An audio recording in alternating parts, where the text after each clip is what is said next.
La célébration de la journée mondiale du tourisme se poursuit à Libreville avec notamment la visite guidée à l'arboretum Raponda Walker, comme vous pouvez juste le constater en arrière-plan, un espace spécialisé et également multifonction. Jessica Ondjoa pour le reportage.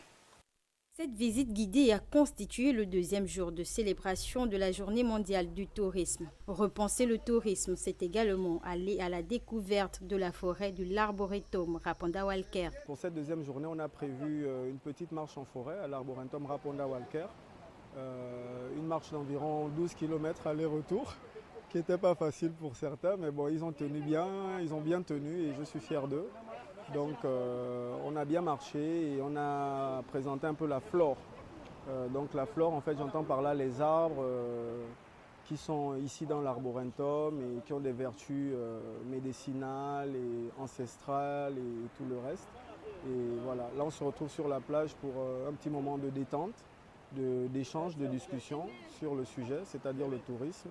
Découvrir cet espace protégé tout en apprenant comment marcher en forêt est l'un des objectifs de cette excursion. Évidemment, au-delà donc de la détente, du dépaysement, il y a la découverte. Le paysage gabonais, il est tout à fait magnifique.